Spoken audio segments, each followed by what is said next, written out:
Oi, gente, do Sou Bicho de hoje, o assunto é varejo. Para uma conversa sobre o tema, está conosco Roberto Fuchsberg, CEO da Via.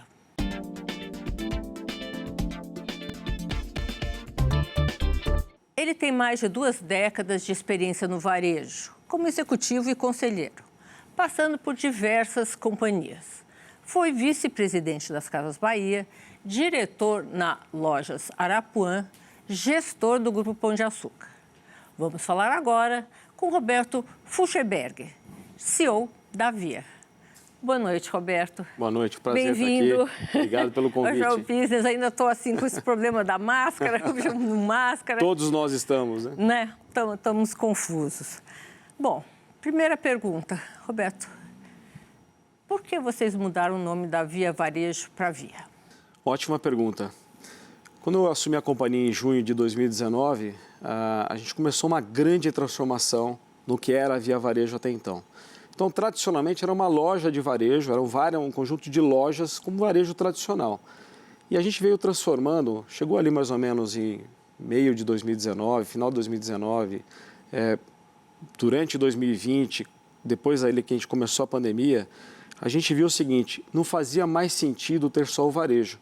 Porque a companhia ela virou várias outras coisas. Foi na pandemia. Foi durante a pandemia. Já era o nosso objetivo, mas a pandemia acabou que acelerou isso. Então a gente já era mais do que varejo. Então a companhia é uma grande financeira, então ela é uma grande companhia de acesso a crédito para os brasileiros. Há mais de 6 décadas essa companhia dá acesso a crédito aos brasileiros. Ela virou uma companhia de logística. Então a companhia começou a prestar logística para terceiros também. A gente introduziu o marketplace, então são milhares de pequenos e médios revendedores espalhados pelo Brasil inteiro que vendem através do nosso canal também. E a gente também faz logística para esses sellers. Então, era muito mais do que varejo. A gente entendeu que o varejo estava limitando a companhia, era um limitador. Então, a gente falou, poxa, que nome que a gente vai dar para essa companhia? A Via de acesso dos brasileiros. Via de acesso, né? O Ponto Frio também virou só ponto. Sim, Ponto Frio foi baseado em pesquisa. É de vocês, né? Sim, a gente revitalizou a marca Casas Bahia, então a gente manteve Casas Bahia, mas a gente revitalizou e trocou o personagem, então era o famoso Baianinho, ele virou o CB, então foi uma decisão bastante corajosa que a gente teve que tomar, porque o Baianinho era super reconhecido no Brasil inteiro, e a gente lançou o CB, que é um jovem adolescente, muito focado, ele carrega todos os nossos valores de ESG e tem uma grande relação com os jovens brasileiros. Mas CB, continua Casas Bahia. Mas o nome dele, em vez de ser Baianinho, ele virou CB. E é um outro personagem, agora é um jovem adolescente. Mas o que ele chama? Cláudio...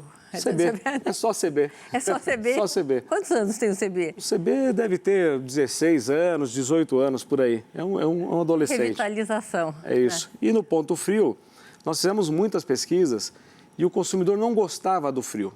O frio remetia a um local que não era um local quente, como é uma loja, como é o que é o ponto hoje no online. Então, a gente tomou a decisão também, baseado muito em pesquisa, em reduzir o nome do Ponto Frio para ponto.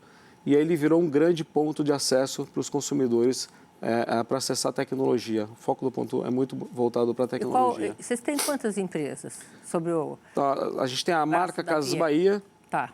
A marca Ponto, o extra.com.br também, a gestão é nossa, e nós temos a Bartira, que é uma fábrica de móveis. Então, temos várias outras, mas esses são os grandes negócios da Via.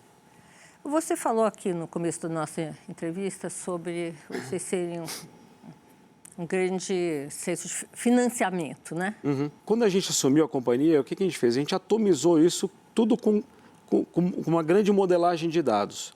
Então, a tecnologia ajudou ainda mais, a gente dá ainda mais acesso para os brasileiros. Então, a companhia, hoje, a gente dá crédito, por exemplo, nós começamos durante a pandemia, em que a gente teve que virar todo online do dia para a noite. Então, o crédito ele era muito famoso lá nas lojas, né? Na loja física, o carnezinho.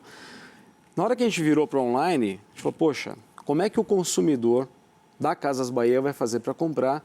Se ele não tem a loja, ele vai comprar pelo online, como é que ele vai comprar crédito? Nós lançamos o crediário digital. Então, lá fora do Brasil, agora está uma grande moda o Buy Now Pay Later. Eles descobriram agora, há um ano atrás, o que é o financiamento que a gente faz aqui há mais de 60 anos. Na hora que a gente lançou isso e a gente começou a financiar também pela internet, nós somos pioneiros e os únicos que fazemos isso, todo mundo faz cartão de crédito, mas uma parte relevante dos brasileiros não tem um cartão de crédito no bolso. E sequer tem conta bancária uma parte dos brasileiros. Como vocês fazem isso? Então, baseado tudo em inteligência, são 60 anos de dados que a gente tem, muita inteligência, muito algoritmo adicionado num grande motor de crédito, e a gente começou a dar crédito também online. E aí o que a gente faz é o seguinte, no momento que você compra algo conosco, no crédito online, instantaneamente a gente dispara uma pesquisa para você. Índice de satisfação, 98%. E a gente pergunta, por que você está comprando comigo no crediário online? A resposta para metade das pessoas é a única forma de acesso que eu tenho ao consumo. Eu não tenho nenhuma outra forma de me financiar na compra que eu estou querendo fazer. E o que a gente fez agora, então a gente tem isso para todos os itens que a Casas Bahia, que a Via vende diretamente, que é o 1P, e agora a gente pegou para os mais de 44 milhões de itens que a gente adicionou, dos mais de 130 mil sellers que se juntaram à rede da Via no nosso marketplace, nós também começamos a fazer financiamento desses itens da cauda longa. Então o consumidor ele consegue comprar hoje na Via qualquer coisa que ele quiser com o financiamento Via, com o financiamento da Casas Bahia. O que mais vocês vão fazer em cima desse ativo que vocês têm? Na verdade, a gente está expandindo muito agora. Quando a gente lançou o crédito online, porque a nossa relação de crédito era muito forte com os avós e os pais nas famílias. E menos forte com os filhos. Na hora que a gente lançou o online, nós trouxemos um público super jovem para a nossa base. Seja de crédito... Eles são tão bons pagadores? Tão bons quanto, porque é história de família. Então, várias vezes me perguntam, poxa, mas como é que vocês conseguem fazer tanto financiamento? Nós temos uma carteira de 5 bilhões de reais de financiamento.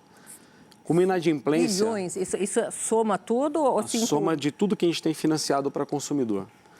Com uma inadimplência abaixo de 5%, que é muito baixa para esse segmento, para esse modelo de financiamento. E várias vezes as pessoas nos perguntam, mas como é que vocês conseguem ter uma inadimplência tão baixa? Então, primeiro, muita experiência. Fazer crédito é muito complexo, então a gente tem muita experiência, muito dado da população como um todo e muita inteligência nos algoritmos que a gente tem no motor de crédito. E segundo, a gente tem uma relação... Ninguém tem acesso a esses bancos de dados que vocês têm, Isso é privado nosso e esse a gente não abre. É um dos segredos da fórmula. É um ativo, né? É um ativo muito forte que a gente tem. E o segundo, que talvez seja um ativo maior ainda do que esse, que é o motor de crédito, é a relação intangível que a gente tem com o consumidor, porque essa é difícil de ser explicada. O consumidor, a hora que a gente dá esse crédito, a relação é diferente. Ele tem uma relação de a Casas Bahia eu preciso pagar. Então, ele pode, às vezes, ter 5 contas lá na mesa. A nossa ele vai pagar. Explica isso. É uma relação intangível, porque a companhia foi a primeira a abrir crédito para aquela família. E a companhia continua, mesmo quando o cliente tem alguma dificuldade no mercado, com o nome, a gente continua a dar crédito para esse cliente. Então, a relação vira intangível. E somando tudo isso, o motor de crédito, mais essa relação muito forte que a gente tem com o consumidor, de inclusão, a gente de fato inclui o consumidor. A gente dá a inclusão, o poder dele comprar o que ele quer, em parcelas que caibam no bolso dele, sempre com muita responsabilidade. A gente, toda vez que a gente atende um consumidor ou que a gente faz um financiamento, a gente faz o cálculo exato do quanto aquele consumidor ou aquela família suporta pagar por mês. E a gente adequa essa parcela para aquele produto.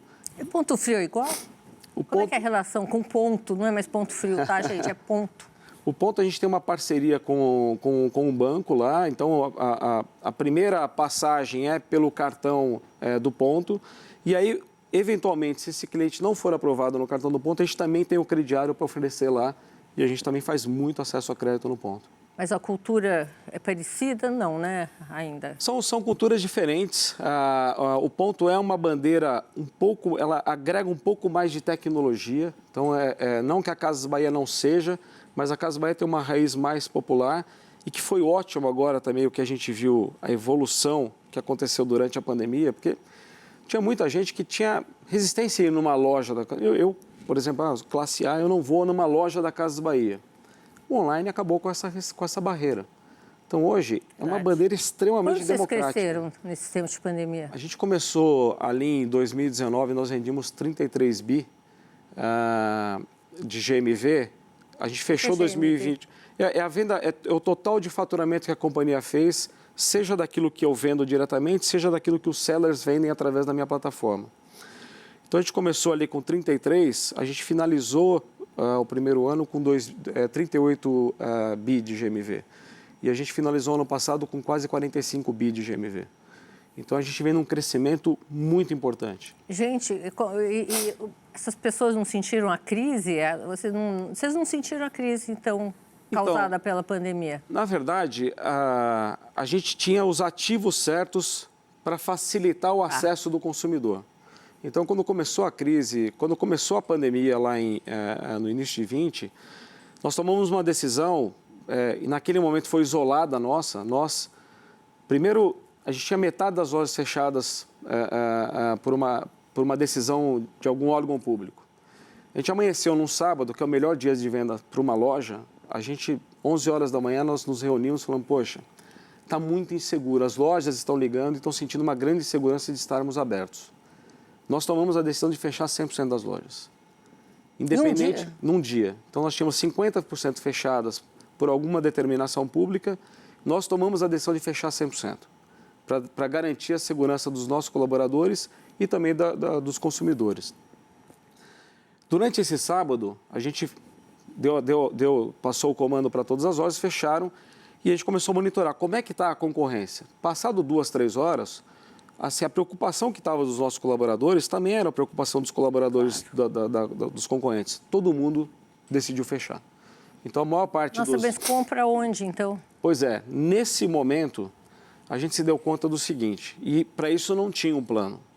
Aí é a vantagem de ter um timaço e ter a agilidade desse timaço trabalhar. Então, nesse momento, nós colocamos 22 mil vendedores em casa. E não tinha home office para vendedor, né? Porque, o escritório, o pessoal estava todo já no home office. Mas qual é o home office do vendedor? Não existia vendedor sem loja até aquele momento. Então, em uma semana, nós criamos o Me Chama no Zap, que é o maior case de social selling do mundo. Virou um case mundial do Facebook. Aquele mesmo atendimento carinhoso que o consumidor tinha nas nossas lojas, ele passou até também via WhatsApp. Entendi. Então, porque assim, nós tínhamos a necessidade de continuar vendendo, mas nós tínhamos a necessidade de continuar atendendo o consumidor. Mas ele de comprar também. É isso. Na hora que todo mundo se trancou em casa, apareceram várias necessidades, porque você começou a usar mais a sua casa e a gente tinha que suprir essa necessidade do consumidor. Então, a gente criou, em uma semana, talvez era a maior barreira cultural que a gente tinha na nossa empresa, porque o vendedor, naquele momento, ele via o online como não era um amigo dele, porque era um concorrente dele. No momento que ele foi para casa e ele se viu, poxa, eu não tenho a loja para vender, ele começou a vender online, o online virou o maior amigo desse vendedor. E hoje, o vendedor é híbrido. Então, passada a pandemia, todas as lojas reabertas, o vendedor online continua faturando quase que 2 bilhões por trimestre. Engraçado. O Magalu fez um sistema rápido também e abriu. Mas eu quero falar com vocês sobre isso no próximo bloco. Um minuto. Gente, no próximo bloco, vamos continuar nossa conversa com Roberto Fuggerberger, CEO da Via.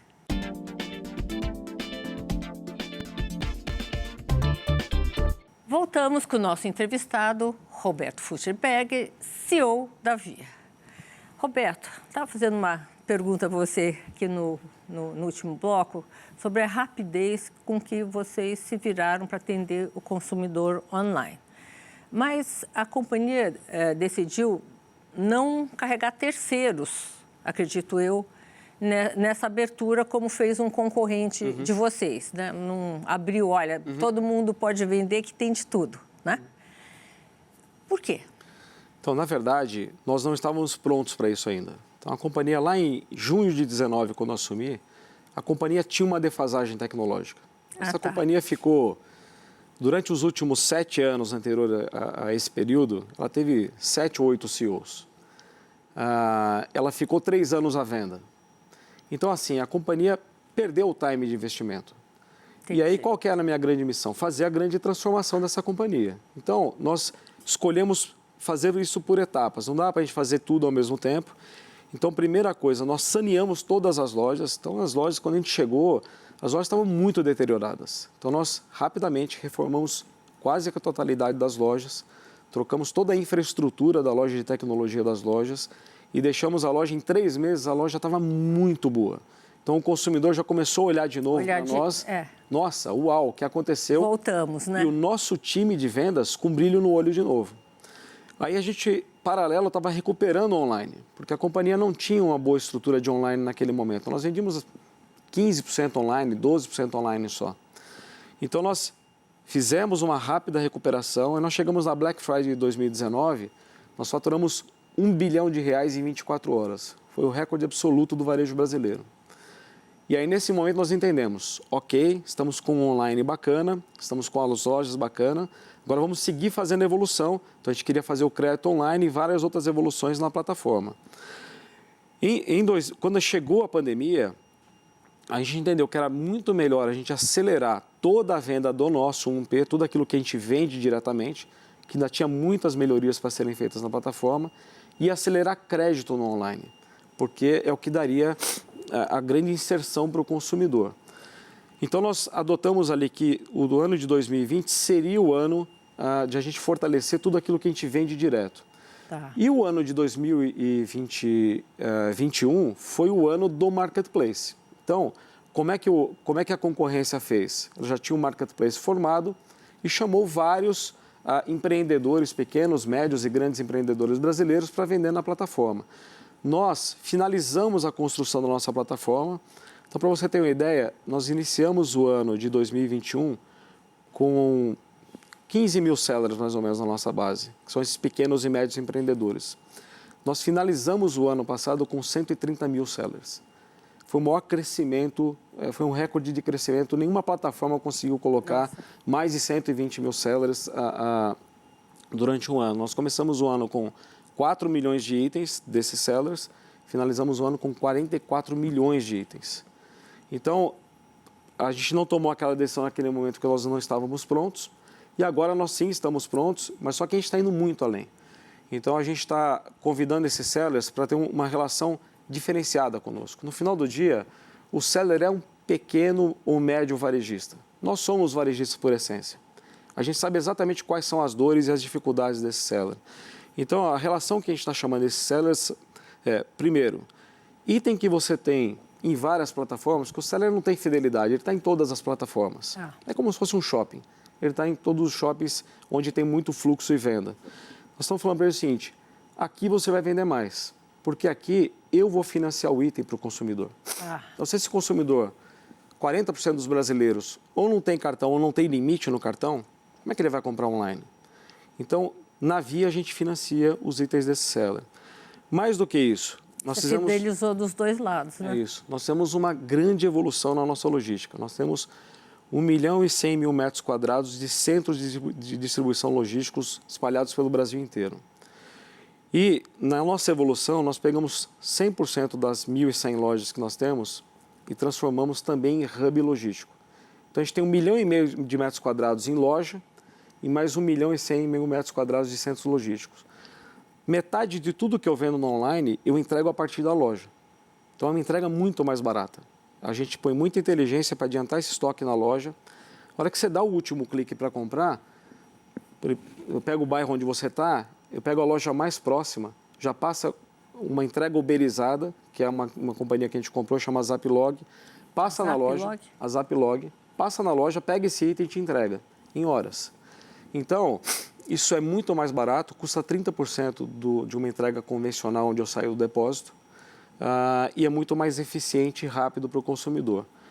Toda essa logística agora também está à disposição dos nossos sellers. Entendi. Então, nós acabamos de comprar uma empresa agora no final do ano passado, chamada CNT, que foi um grande habilitador. É uma companhia logística, é uma Techlog, é uma companhia logística de tecnologia, que ela não tinha os CDs, mas ela tinha tecnologia. Nós tínhamos todos os CDs e as lojas, e nós ainda não tínhamos o total dessa tecnologia. Foi plug and play, a gente colocou e já conectou, e isso habilitou a gente a começar a oferecer para todos os sellers fazer serviço logístico para ele, mas de um jeito também diferente do que o mercado faz. O mercado faz normalmente, quando você está hospedado em um marketplace, chama fulfillment essa operação, quando você coloca o seu estoque lá para ele operar para você e ele faz toda a logística de entrega para o consumidor. O que cada marketplace faz, ele faz, ok, eu faço a minha. Então você põe o seu estoque aqui e tudo que vender na minha plataforma, eu entrego para você. Tá. Só que aí o seller, imagina um pequeno ou médio empreendedor e ele está em vários marketplaces. Então ele tem que colocar estoque aqui, tem que colocar estoque aqui, tem que colocar... É difícil para ele administrar, porque ele não pode deixar faltar em nenhum lugar. E é difícil o capital de giro para ele também, porque ele tem que investir nesse estoque, ele tem que carregar mais estoque do que normalmente ele carregaria se fosse um estoque único. Qual a nossa proposta para o seller? Nós estamos virando para ele falando o seguinte, olha, me contrate como seu operador logístico e eu entrego para qualquer marketplace que você vender. Então você pode vender na Amazon, no Mercado Livre, na própria Magazine Luiza, onde quer que você vender, eu faço a logística para você. Entendi. Então ele tem a chance de concentrar o estoque dele em um único local, reduz muito o capital de giro e facilita a gestão do estoque para ele. Então a gente está chegando de fato com uma proposta muito diferenciada no nosso marketplace. Olha, conversando com você, me lembrei de uma entrevista que fiz aqui recentemente com o Mercado Livre, né? Uhum. Que está virando uma financeira, o Mercado Pago. Também vai ter financeira e também estão entrando na área de transportes e o que vai virar esse mundo se todo mundo entrar na área de todo mundo? O que a gente está vendo é o seguinte, o Mercado Livre é um excelente exemplo, uma empresa fantástica, cresceu, uma referência em tecnologia. Nós somos antagônicos ao Mercado Livre, porque a nossa crença é que a omnicanalidade é o que vai fazer a diferença no Brasil. Então, fazer logística... Explica para o nosso... Não, vou explicar. A omnicanalidade é você juntar tudo que você tem, as lojas, o online, e fazer tudo isso trabalhar integrado. Tá. É muito fácil fazer logística, por exemplo, em São Paulo e Rio de Janeiro. É fácil fazer logística. Agora, fazer logística Brasil adentro é muito complexo. Complicadíssimo, eu sei disso. Então, por exemplo, 90% de todo o PIB brasileiro eu entrego em até 24 horas. Então, 90%? 90% do PIB brasileiro. 5.500 municípios? 90%, o que compõe 90% do PIB, em 24 horas eu faço a entrega. Então, é extremamente complexo. Por que eu consigo? Porque eu tenho 100% das lojas apoiando como logística. Entendi. Então, isso, para mim, não é caro fazer. É mais barato do que fazer via centro de distribuição. E eu consigo fazer com muita agilidade. Para quem tem um modelo que é só online...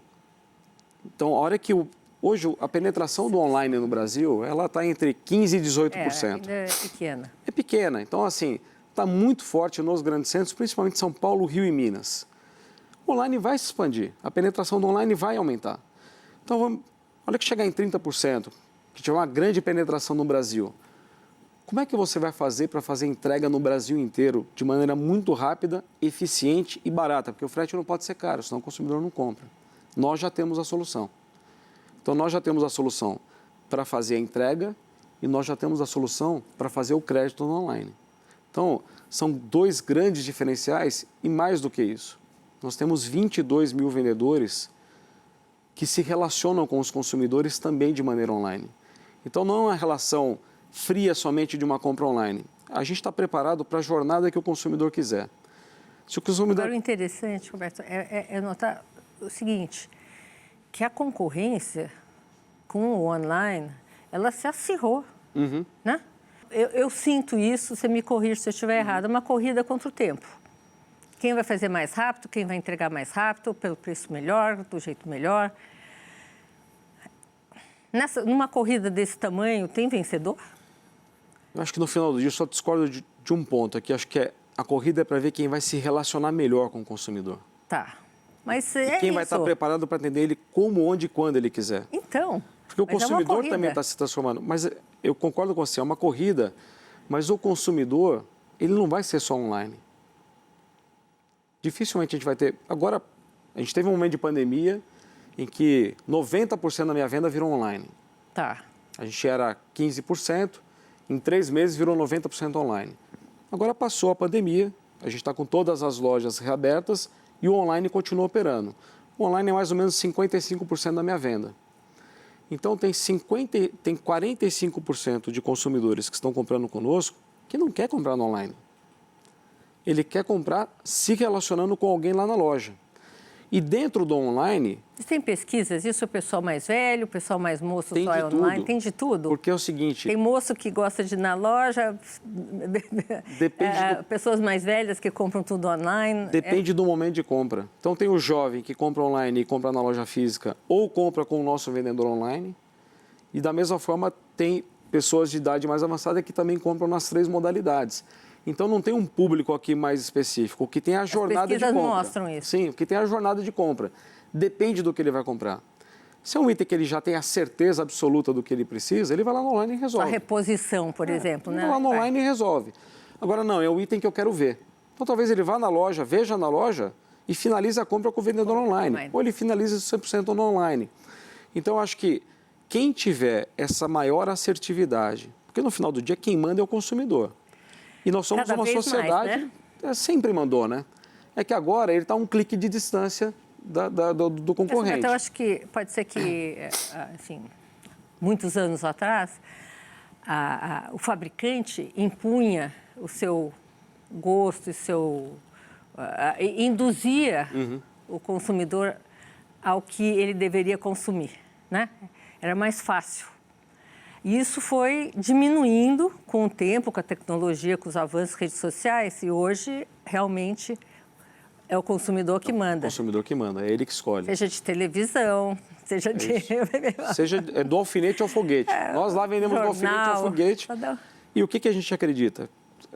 Você perguntou se vai ter um vencedor. Acho que o Brasil é bastante grande e cabe vários players aqui. Se a gente olhar para o passado, existiam vários players com loja física. Sempre existiu. E vão existir vários players também só online ou híbrido, com omnicanalidade online e físico junto. O que nós, cada dia que passa, nos preparamos mais é para atender de maneira ainda mais diferenciada ao consumidor. Então, para uma parte relevante dos brasileiros, só a gente consegue vender a crédito online. E isso não é... Aqui não é o quanto de dinheiro que você coloca para começar a fazer online. A gente tem concorrente nosso que tenta, tem 25% de inadimplência. Eu tenho 5%. Então, aqui... Você tem o ativo... É isso. É quanto dinheiro... saber quem paga o quê. É isso. É quanto dinheiro você vai colocar... Banco? Olha, mas eu quero que você me responda no próximo bloco. Vocês vão virar um banco também? Um minutinho só. Gente, fique com a gente e tem mais conversa já com Roberto Fuggerberger, CEO da Via.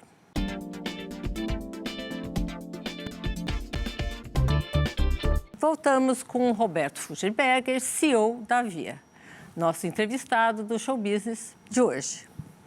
Roberto, estamos aqui conversando aí no final do último bloco. Fiquei, assim, até confusa. A Casas Bahia vai virar banco? Na verdade, nós já temos a nossa fintech, né? Então, nós temos o Bank. Como eu te disse, tem uma parte... O que faz o Bank? O Bank, ele faz uma conta bancária e todo o serviço completo para o consumidor. Então, isso já é a realidade. Cartão de crédito, normal, tem conta bancária, ele pode transacionar, fazer transferência. Ele é digital, a gente não tem talão de cheque, ele é 100% digital. Mas, assim, esse consumidor que ainda está desprovido de uma conta bancária, nós estamos inserindo ele via Bank. E mais do que isso, o Bank começou... Como a gente tem um motor de crédito muito importante, a gente começou a fazer crédito pessoal para o consumidor. Empréstimo pessoal, desatrelado da compra de produto. Então, você precisa de um empréstimo pessoal, o banco está fazendo isso. Então, nós começamos... E faz aqui juros de mercado normal? A gente hoje tem o juro mais barato do mercado, eu posso dizer. Dada a experiência que a gente tem de quem paga e a baixa inadimplência que a gente consegue ser muito competitivo na taxa de juros. Então, a Caixa Econômica está fazendo isso, né? Também faz. Então, o que a gente faz? A gente tem mais de 1 milhão de consumidores demandando crédito para nós. E a gente está crescendo isso. Como tudo que a gente faz na Via, a gente faz passo a passo com muita responsabilidade. Então, nós começamos ali no 3º trimestre do ano passado a fazer, a gente veio escalando e a gente já está mais ou menos com 250 milhões de crédito concedido em empréstimo pessoal. E a gente vai escalar ao longo do ano. Então, a gente escala esse crédito, mede as safras de financiamento para entender como é que foi o comportamento do consumidor e enriquece o nosso motor de crédito com essa informação. 100% digital essa relação 100%. hoje. Hoje o consumidor ele entra no nosso aplicativo, ele se autosserve. Então eu não vou conseguir pagar a parcela esse mês. Ele entra e ele faz a negociação dele. Ele Mas fala, com quem? Direto no aplicativo. Então ele entra lá, eu tenho essa dívida aqui, eu quero refinanciar essa dívida. Ele se serve, ele define qual é o melhor momento para ele pagar e que prestação que ele quer pagar. Ele refaz a negociação dele. Isso é uma criação de vocês? Sim. Então, assim, isso já funciona na Casas Bahia e agora no Bank também já carrega todo esse ativo que a Casas Bahia já tinha, o Bank carrega junto. Então, o Bank passa a dar acesso bancário para uma camada da população que não tinha acesso. E aí você me pergunta, pô, vocês vão virar banco? Os bancos também estão virando o varejo. Porque a gente pega hoje vários bancos digitais que têm o seu comércio eletrônico também por trás deles. Então, eles, para os seus clientes, eles oferecem produtos que a gente vende. E o que está acontecendo é que essas coisas estão todas se misturando. Quem está por trás? Que tipo de produto que os bancos...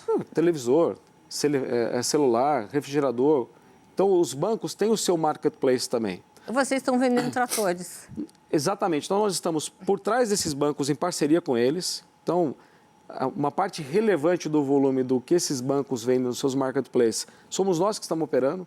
Então, quando o consumidor faz uma compra lá, por exemplo, no Banco Inter, ele vai lá e faz uma compra, vai chegar um caminhão nosso na casa do consumidor fazendo essa entrega. Então, a gente tem uma grande parceria com essas várias fintechs que estão fazendo isso. E estamos vendendo um sortimento infinito. Então, a história do trator, no terceiro trimestre do ano passado, um vendedor, assim, como eles começaram a vender muito sortimento diferente de tudo que era a origem dessa companhia, quando chega algo muito inusitado, eles mandam um vídeo com o testemunhal do consumidor. E aí um consumidor, um fazendeiro, assim, as nossas lojas é um grande centro de relacionamento hoje. Ela deixou de ser só uma loja onde você vai lá e compra. As pessoas vão lá e às vezes só tomam um cafezinho e conversam com o nosso time. Ele olha o produto e vai comprar em casa? Ou às vezes passa lá só para bater um papo. É um centro de relacionamento. Estava lá um fazendeiro, que é cliente nosso, ele foi na loja e estava trocando ideia com o vendedor, mas ele não foi comprar nada na loja. Ele passou por lá e estava batendo um papo. E aí, no meio do bate-papo, ele falou, poxa, eu estou indo agora trocar o meu trator. O vendedor falou, poxa, você vai trocar o seu trator? Eu tenho um trator para te vender. Ele falou, não, mas você é Casas Bahia? Eu falei, não, eu tenho trator. Agora a gente tem um marketplace, eu vendo do alfinete ao foguete. E ele vendeu um trator. Mas ele ainda não tinha? Não, nós já tínhamos trator para entregar. Então, já vendeu, já entregou. A gente vendeu chocadeira de ovo. Então, assim, coisas que não tem absolutamente nada a ver com o core original da empresa. Perecíveis vocês não vendem, né? Perecível não. A gente acha que tem uma grande complexidade no delivery, mas a gente vai chegar lá também, com parcerias. Agora, a vantagem... Roberto, tem razão. Todo mundo vai fazer tudo. É isso. E a vantagem é o seguinte, ele pode comprar um trator comigo financiado pelo Carnê Casas Bahia. Esse é um diferencial que vai ser muito difícil as pessoas atingirem no nível que a gente está hoje. Bom, vamos fazer agora, e daqui, 2022 para frente, quais são os projetos que vocês têm? A gente pretende escalar muito agora tudo isso que a gente criou, então a nossa logística, ela passa a ser as a service. O que é isso? A gente passa a prestar serviço logístico para terceiros, independente de ter alguma relação ou não conosco. Então, por exemplo, você tem uma indústria, você produz alguma coisa e você precisa transportar isso pelo Brasil. Eu já faço isso pelo Brasil inteiro, tanto itens leves quanto pesados. Eu vou ser operador logístico dessa indústria. Então, nós já começamos isso. Então, como eu disse, a gente comprou a CNT no último trimestre do ano passado e nos habilitou para isso. Nós temos um hábito lá dentro de não desenvolver tudo dentro. A gente acopla muita tecnologia de fora. Então, se tem um grande empreendedor fazendo um negócio que é maravilhoso, para que eu vou gastar tempo do meu time, que é maravilhoso também? Então, a gente vai lá, ou a gente acelera com o investimento, esse empreendedor, ou compra. Ou simplesmente pega para prestar serviço para nós. Então, a gente tem 3 meios lá de evoluir também, de ajudar na evolução dos empreendedores digitais. Então, a gente vai evoluir muito com a logística, passando a prestar serviço para todos, e o crédito também. Esse mesmo motor de crédito que a gente tem hoje na Via, a gente também vai colocar ele em outros varejos. Então, o consumidor vai começar a entrar em outros varejos e ter acesso ao mesmo crédito que ele tem hoje na Casas Bahia, que seremos nós os operadores daquele varejo de crédito. Eu vou te perguntar, então, para o metaverso. Como é que vocês estão vendo o metaverso? Olha, o metaverso, assim, está tudo começando, mas ele já é uma realidade. O CB, então o nosso mascote lá da Casas Bahia. O Já CB está passeando no metaverso? já passeou no metaverso. Ele já fez uma aparição no metaverso, ele já jogou online no metaverso, junto com o Nobru. Nobru é uma referência de games aqui no Brasil.